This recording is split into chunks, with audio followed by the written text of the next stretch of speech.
Bienvenue dans la deuxième partie de notre exploration profonde des 10 principes stoïciens pour retrouver la joie de vivre authentique. Si tu arrives directement sur cette vidéo sans avoir vu la première partie, je t'encourage vivement à commencer par là pour poser les fondations essentielles. Le lien vers la partie 1 se trouve juste en dessous dans la description. Dans la première partie, nous avons découvert ensemble les 5 fondations stoïciennes. Comment distinguer l'essentiel du superflu pour clarifier ta vie, comment accepter l'imprévu comme une opportunité de croissance, comment embrasser le détachement pour trouver la vraie liberté, comment cultiver la gratitude même dans les moments difficiles, et comment forger consciemment ton caractère dans les épreuves de l'existence. Ces 5 premiers principes ont posé les bases solides. Aujourd'hui, nous allons plus loin, avec les 5 principes qui vont compléter ta transformation et t'offrir une maîtrise complète de la sagesse stoïcienne. Prépare-toi à découvrir comment cultiver une sérénité inébranlable, développer une vision qui transcende le quotidien, retrouver l'émerveillement, affronter tes peurs avec courage et vivre en harmonie avec l'ordre naturel des choses. Commençons immédiatement ce voyage vers la complétude. Le 6e principe stoïcien est absolument essentiel dans notre monde moderne saturé de stimulation constante.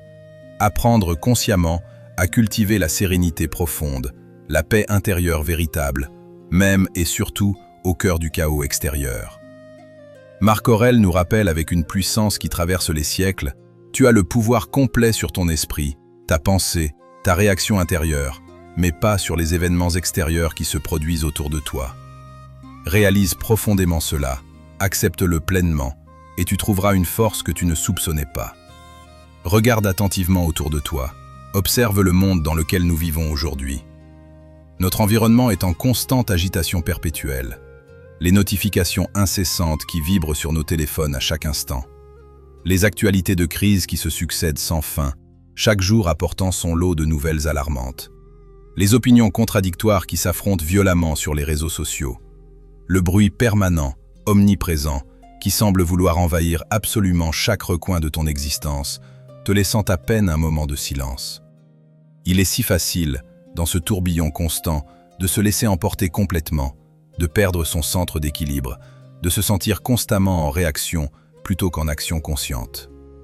Les stoïciens, il faut le rappeler, vivaient aussi dans un monde extrêmement chaotique. Ils n'avaient pas nos smartphones, ni nos réseaux sociaux, c'est vrai, mais ils connaissaient les guerres dévastatrices, les intrigues politiques mortelles, les bouleversements sociaux violents, les épidémies qui tuaient des millions.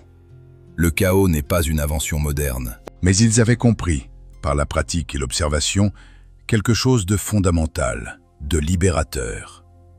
Tu ne peux absolument pas contrôler le chaos extérieur qui t'entoure, les événements du monde, les actions des autres personnes, mais tu peux toujours, dans n'importe quelle circonstance, cultiver consciemment le calme intérieur, la paix de ton esprit.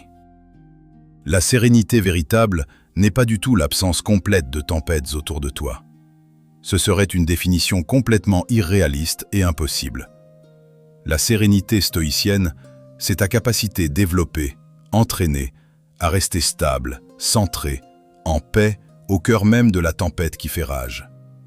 C'est comme l'œil du cyclone, ce centre mystérieux et paisible qui reste parfaitement calme, même quand il est entouré de vents destructeurs de plus de 200 km/h. Tu peux développer consciemment ce centre en toi, cette zone de paix inviolable. Cela commence par reconnaître honnêtement que la plupart de l'agitation mentale et émotionnelle que tu ressens quotidiennement ne vient pas directement des événements eux-mêmes dans leur réalité objective, mais de ton interprétation subjective de ces événements, de tes jugements sur eux. Quand tu lis une nouvelle bouleversante sur ton téléphone, réfléchis bien. Ce n'est pas la nouvelle elle-même qui détruit instantanément ta paix intérieure. C'est ton jugement immédiat sur cette nouvelle, ton imagination débridée des pires scénarios possibles, ton attachement désespéré à un certain résultat spécifique que tu voudrais voir se produire. Pratique consciemment la pause, cet espace sacré entre stimulus et réponse. Avant de réagir émotionnellement à absolument quoi que ce soit qui menace ta sérénité durement acquise, prends une profonde respiration consciente. Pose-toi sincèrement ces questions essentielles. Est-ce que cette réaction émotionnelle intense sert vraiment ma paix intérieure? Est-ce que mon agitation mentale va changer quoi que ce soit de concret à la situation réelle? Très souvent, si tu es vraiment honnête avec toi-même, la réponse sera simplement non. Alors choisis consciemment, délibérément, la sérénité. Pas comme une fuite lâche de la réalité, pas comme un déni de ce qui se passe, mais comme une force intérieure, une base solide à partir de laquelle tu peux agir efficacement si action est nécessaire. Quand tu cultives patiemment cette paix intérieure profonde, tu deviens progressivement comme un phare lumineux dans la tempête nocturne. Tu offres aux autres personnes autour de toi, par ta simple présence calme et stable, un rappel vivant et puissant qu'il est vraiment possible de rester serein, même quand tout autour semble s'effondrer dans le chaos. Le 7e principe stoïcien nous invite à cultiver consciemment une vision à long terme, une capacité précieuse qui semble devenir de plus en plus rare, presque disparue, dans notre culture moderne de l'instantané, de la gratification immédiate. Sénèque nous conseillait avec sagesse: commence à vivre pleinement dès maintenant, mais compte aussi chaque jour comme une vie séparée qui s'inscrit dans un tout. La plupart d'entre nous vivons malheureusement piégés entre deux temporalités profondément dysfonctionnelles qui nous empêchent d'être vraiment présents et efficaces. Soit nous sommes complètement obsédés par le futur lointain, constamment inquiets, planifiant obsessivement, anticipant tous les scénarios possibles, au point de rater complètement la richesse du présent qui se déroule sous nos yeux. Soit nous sommes totalement englués dans l'instant immédiat, cherchant désespérément la gratification rapide, incapables de supporter le moindre délai, la moindre attente, la moindre patience. Les stoïciens nous enseignent avec clarté une troisième voie, beaucoup plus sage, beaucoup plus équilibrée. Ils nous disent d'être pleinement présents à chaque moment précieux, de vivre intensément l'ici et maintenant, tout en gardant simultanément une perspective claire à long terme sur ce qui compte vraiment dans le grand arc de ton existence. C'est comme planter avec soin un arbre magnifique. Tu dois être absolument présent physiquement et mentalement pour creuser le trou avec attention, placer la graine délicatement, arroser régulièrement avec constance. Mais tu le fais avec la vision claire de l'arbre majestueux qui offrira de l'ombre généreuse et des fruits délicieux dans 20, 30, 50 ans. Quand tu développes patiemment une vision authentique à long terme, quelque chose de libérateur se produit. Les petites contrariétés quotidiennes, les frustrations mineures, perdent progressivement leur pouvoir disproportionné sur toi. Ce conflit tendu au travail qui semble si dramatiquement important aujourd'hui, qui occupe toutes tes pensées, dans 5 ans, te souviendras-tu même de son existence? Aura-t-il la moindre importance? Cette déception amoureuse actuelle qui te brise le cœur. Dans 10 ans, peut-être verras-tu clairement qu'elle t'a en fait redirigé vers quelque chose de bien meilleur, quelqu'un de plus compatible. Cette discipline difficile que tu cultives aujourd'hui avec effort, même si elle est inconfortable, frustrante. Dans 20 ans, tu récolteras abondamment ces fruits précieux. Marc Aurèle se rappelait très régulièrement, presque quotidiennement, la brièveté absolue de la vie humaine. Non pas pour être morbide ou déprimant, mais précisément pour garder les choses en perspective juste. Il se demandait consciemment: si je devais mourir demain, est-ce que je regretterais vraiment de m'être tant inquiété, tant énervé pour cette chose qui me tracasse aujourd'hui? Cette question simple mais puissante remet tout à sa juste place. La vision à long terme te libère progressivement de la tyrannie de l'urgence artificielle. Elle t'aide à distinguer clairement ce qui mérite vraiment ton attention précieuse, ton énergie limitée, ton engagement profond, de ce qui est simplement du bruit, de la distraction. Elle te permet de faire des choix conscients aujourd'hui qui serviront fidèlement la personne que tu veux devenir demain, dans 1 an, dans 10 ans. Commence par un exercice simple mais révélateur. Projette-toi mentalement dans le futur. Dans 10 ans exactement, quel genre de personne veux-tu sincèrement être? Quelles qualités humaines veux-tu avoir développées et cultivées? Quelle vie veux-tu avoir consciemment construite? Puis, travaille mentalement à rebours depuis cette vision. Quelle décision spécifique dois-tu prendre aujourd'hui même pour te rapprocher progressivement de cette vision inspirante? Cette perspective à long terme ne t'éloigne absolument pas du présent précieux. Au contraire, paradoxalement, Elle rend ton présent plus riche, plus intentionnel, plus profondément aligné avec ce qui compte vraiment pour toi dans le long arc de ta vie. Le 8e principe stoïcien est peut-être le plus poétique, le plus touchant de tous. Redécouvrir consciemment l'émerveillement profond face au quotidien ordinaire. Marc Aurèle nous invite avec douceur à regarder les choses familières comme si nous les voyions pour la toute première fois de notre vie. Nous vivons dans un monde absolument extraordinaire, littéralement rempli de miracles tangibles à chaque instant qui passe. Mais nous sommes progressivement devenus complètement aveugles à cette magnificence omniprésente. L'habitude routinière a endormi, anesthésié notre capacité naturelle d'émerveillement enfantin. Le lever du soleil spectaculaire qui peint le ciel de couleurs impossibles, incroyables, chaque matin sans exception, tu passes à côté sans même le voir, les yeux rivés sur ton téléphone. Le miracle biologique extraordinaire de ta respiration automatique, de ton cœur qui bat fidèlement sans que tu aies à y penser, de ton corps qui fonctionne avec une complexité qui dépasse absolument l'entendement humain. Tu le tiens pour acquis, comme si c'était normal, banal. La technologie moderne presque magique qui te permet de communiquer instantanément avec quelqu'un situé à l'autre bout du monde. Tu t'en sers machinalement sans réaliser le miracle. Les stoïciens pratiquaient régulièrement un exercice mental puissant et transformateur. Ils imaginaient régulièrement, consciemment, que absolument tout ce qu'ils tenaient pour acquis leur était brutalement enlevé, puis miraculeusement rendu. Prends un moment pour vraiment faire cet exercice. Imagine sincèrement que tu perdes complètement ta vue, que le monde devienne totalement noir, et qu'ensuite elle te soit miraculeusement rendue. Comme tu verrais différemment après. Chaque couleur serait un miracle éblouissant. Chaque visage serait un trésor inestimable. Chaque paysage serait une œuvre d'art à savourer. Imagine que tu perdes totalement ta mobilité physique, que tu ne puisses plus du tout bouger, et qu'ensuite elle te soit rendue. Comme tu apprécierais différemment. Chaque pas serait une célébration, chaque mouvement serait une bénédiction. Tu n'as absolument pas besoin de perdre réellement ces choses précieuses pour retrouver cet émerveillement. Tu as juste besoin de réveiller consciemment ton attention endormie. Commence dès aujourd'hui, dès ce soir. Choisis quelque chose d'apparemment ordinaire dans ta vie quotidienne, peut-être un simple repas. Au lieu de le manger distraitement, en regardant ton téléphone ou la télévision, vraiment regarde attentivement ce repas. Remarque les couleurs vibrantes, les textures variées, les formes. Sens profondément les arômes qui s'en dégagent. Goûte consciemment chaque bouchée comme si c'était la toute première fois, en faisant attention à chaque saveur. Pense au miracle extraordinaire que représente ce repas devant toi. La terre fertile qui a généreusement nourri les plantes, le soleil bienveillant qui les a fait croître patiemment. Les mains humaines qui les ont cultivées avec soin, récoltées au bon moment, transportées, préparées avec attention. Ou choisis une personne chère dans ta vie. La prochaine fois que tu la vois, regarde-la vraiment, profondément. Comme si c'était la toute première fois que tu la rencontres, ou comme si c'était la dernière fois, la toute dernière. Remarque les petits détails uniques que tu as progressivement cessé de voir.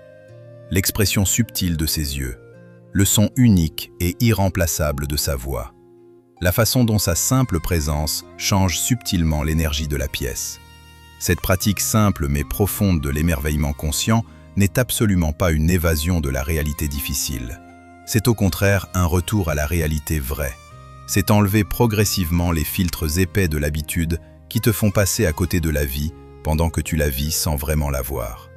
Et quand tu retrouves petit à petit cette capacité précieuse d'émerveillement, la joie de vivre revient naturellement, spontanément. Parce que tu réalises soudainement que tu vis déjà, dès maintenant, au milieu de miracles quotidiens innombrables. Tu n'as juste pas pris le temps de les voir, de les apprécier, de t'en émerveiller. Le 9e principe stoïcien nous rappelle une vérité essentielle sur la nature même du courage véritable. Le courage n'est absolument pas l'absence totale de peur, mais plutôt l'action consciente, déterminée, malgré la présence de la peur. Épictète enseignait patiemment à ses étudiants « Ce n'est pas ce qui t'arrive dans la vie qui détermine qui tu es, mais comment tu choisis de réagir courageusement ou lâchement à ce qui t'arrive. » La peur est une émotion complètement naturelle, instinctive, profondément enracinée dans notre biologie, et elle est même absolument nécessaire pour notre survie en tant qu'espèce. Elle nous avertit utilement des dangers réels, nous prépare physiologiquement à l'action, nous protège. Le problème fondamental n'est donc pas du tout que nous ressentons de la peur, c'est normal et sain. Le vrai problème, c'est quand nous laissons passivement la peur prendre toutes les décisions importantes à notre place, quand nous lui donnons le pouvoir de diriger entièrement notre vie. Combien de rêves profonds as-tu définitivement abandonnés, simplement parce que tu avais trop peur d'échouer publiquement? Combien de conversations importantes, nécessaires, as-tu soigneusement évitées parce que tu avais peur du conflit potentiel, de la confrontation? Combien d'opportunités magnifiques de croissance as-tu laissé passer sans les saisir parce que tu avais peur paralysante de l'inconnu, du changement? Les stoïciens ne prétendaient absolument pas être complètement sans peur, comme des super-héros invincibles. Marc Aurèle, qui gouvernait le plus grand empire du monde et menait personnellement des armées massives aux combats sanglants, admettait ouvertement, honnêtement, ses nombreuses peurs dans ses écrits personnels les plus intimes. Mais voici la différence cruciale. Il ne les laissait jamais le paralyser complètement. Il reconnaissait ses peurs, les observait sans jugement, et puis, il agissait quand même, avec détermination malgré leur présence. Le courage stoïcien authentique, c'est précisément cela. Reconnaître honnêtement ta peur, la regarder directement en face sans la nier ni la minimiser, et choisir malgré tout consciemment d'avancer courageusement vers ce qui compte profondément pour toi, vers tes valeurs les plus importantes.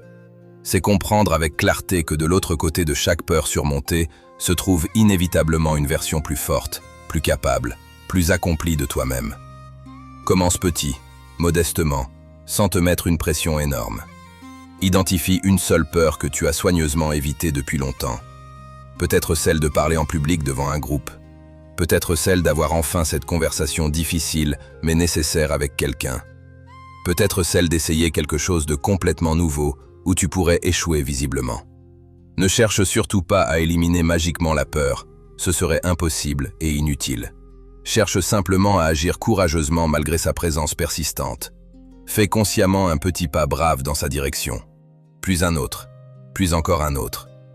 Ce que tu découvriras progressivement, c'est que le courage se construit exactement comme un muscle physique.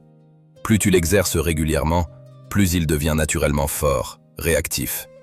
Et avec le temps et la pratique, tu réalises quelque chose de libérateur.